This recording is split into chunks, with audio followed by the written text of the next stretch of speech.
part of what your parents have to do is they have to understand that it's not 1995 and that you're not doing your children a service by sending them to, especially the boys. Well, I wouldn't even say that. It might even be worse for the girls now. And we could get into that if you'd like, because I didn't purposely focus my attention on boys. It's just that when I started my YouTube channel, 80% of YouTube viewers and listeners are male. And so I picked up a big male audience, but it's not like the girls are in better shape. I would say arguably on the psychological side, they're in worse shape.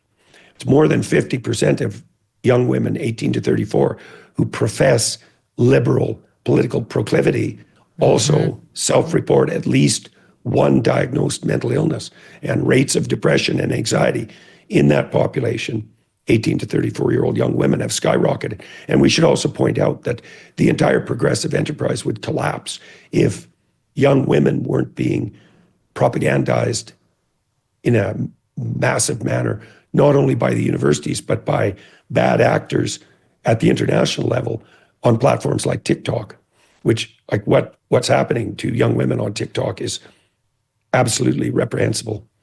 I've documented that with some of the people I'm working with, and yeah, it's terrible. Well, obviously you can't demoralize young men without simultaneously terribly affecting young women, because what's harmful to one sex is going to be immediately harmful to the other. And so all this hand waving on the part of the Democrats it's too little too late. And it's also, I'm certain that they don't have the wherewithal to do this properly, because virtually everything they've set their foundations on is rotten to the core. As you can tell, everyone knows. That's why what are the Democrats running at now in terms of popularity in the US? Something like 27%. With their own party. Their own party is at that level, never mind with net voters. I reached out to a couple of friends of mine who are on the left. And my one friend, or at least formerly of the left, my one friend has a son who is now 16 and who was, like she was, very left, a committed Democrat. And he's been raised in New York City, surrounded by other Democrats, and gone through the school systems there, which are replete with Democrats. And he and many of his friends now are Trump-supporting, MAGA hat-wearing Republicans. And so I asked her, after I saw this article in NBC, and I knew you were going to come on today, I said, try to explain, in a nutshell, what did it?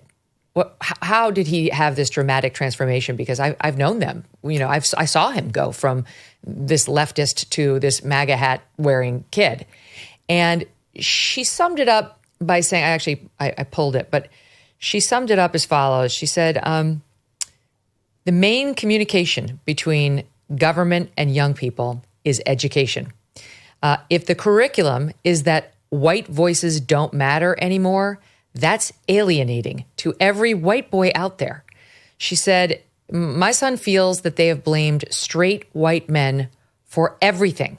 He is not allowed to read white male authors at school. And it reminded me, Jordan, of a story my one friend told me about his sister, who was a visiting professor at Smith College, where she came in. They asked her to come be a visiting professor. She was from Yale, and she taught English. And she got reported almost immediately to the dean of her group. Why? Not because her syllabus for the students had a bunch of white males on there, but because she had because there was a white male on the syllabus.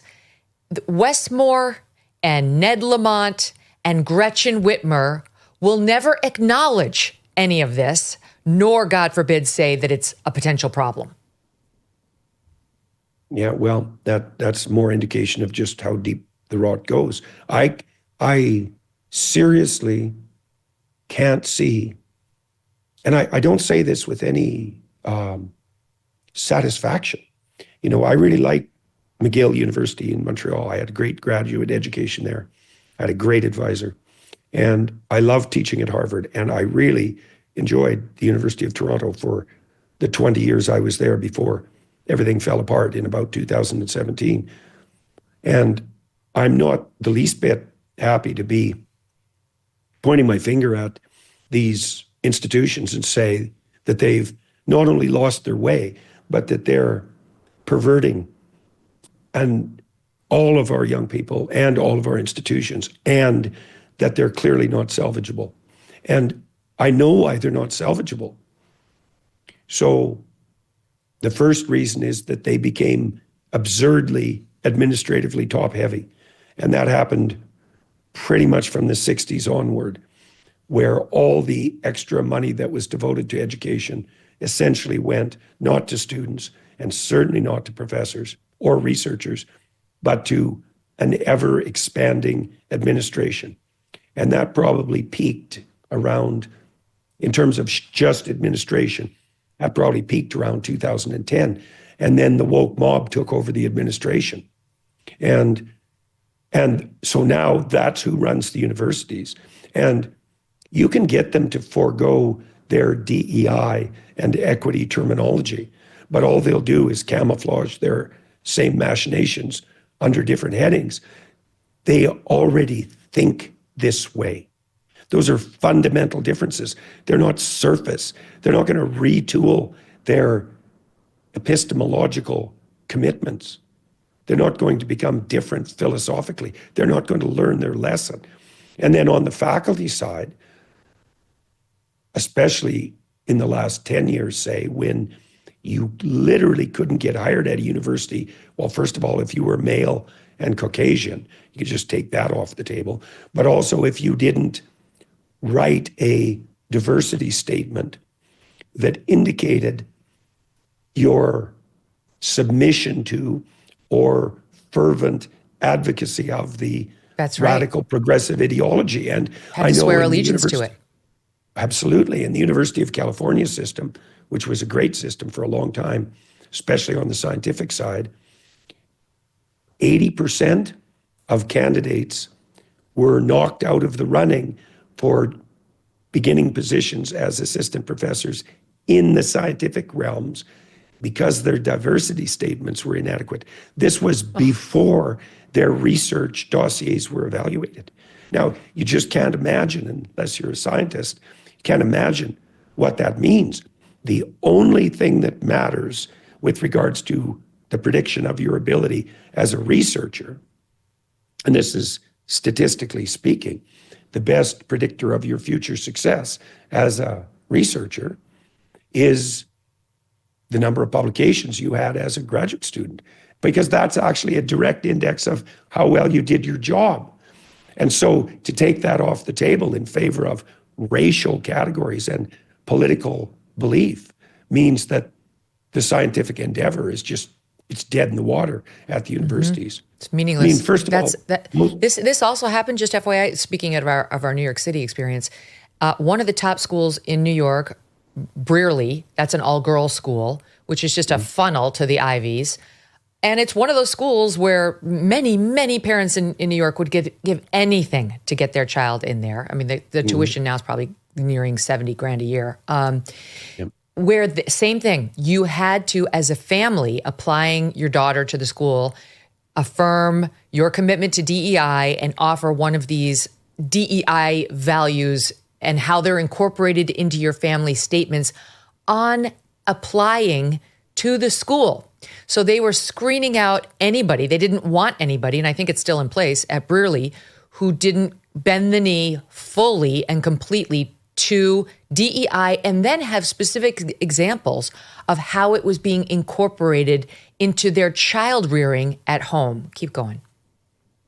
Yeah, well, so the reason the Ivy League diploma became so valuable is that from about 1960 onward, the universities made a concerted effort to select essentially on the basis of intellectual capacity, general cognitive ability.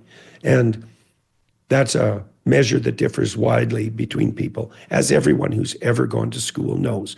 You know perfectly well that in the average class of 30 kids, there's 3 kids that are outstanding academic performers, and there's 3 kids who just can't be taught even the basics, without a tremendous amount of extra effort. Everyone knows that.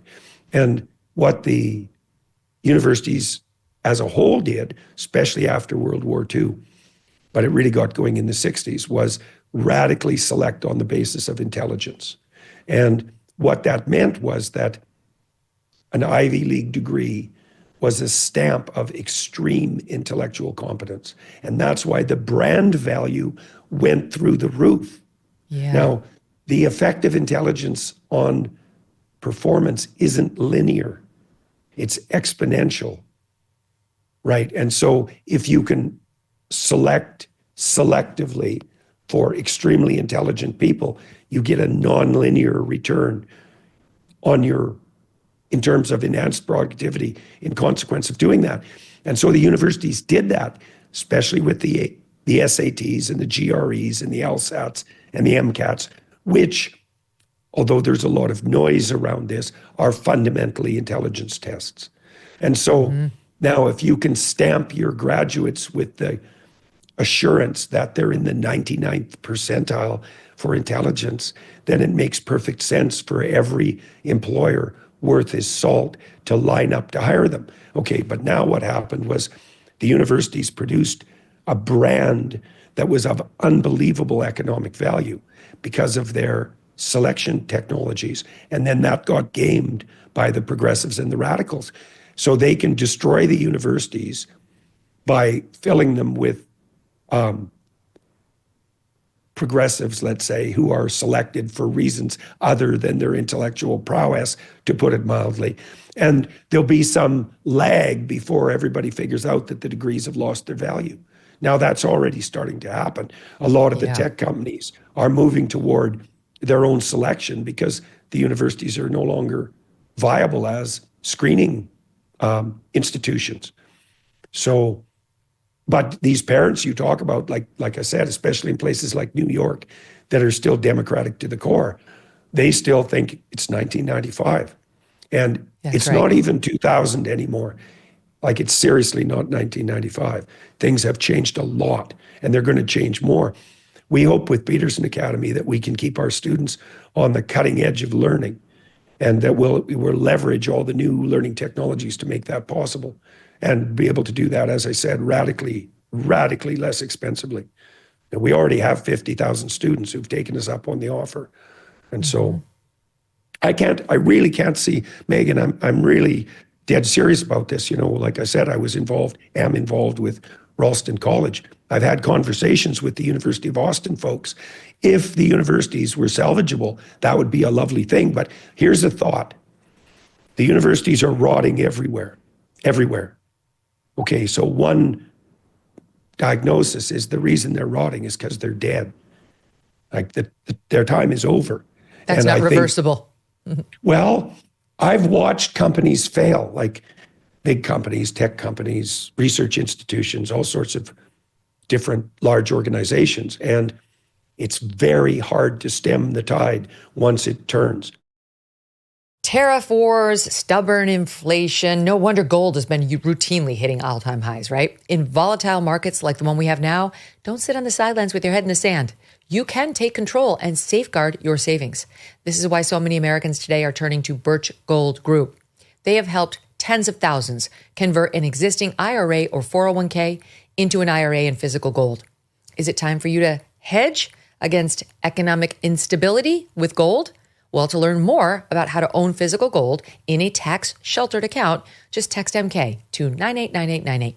Birch Gold is going to send you a free, no-obligation info kit. Again, just text MK to the number 989898. Birch Gold's got an A+ rating with the Better Business Bureau. That's big, A+.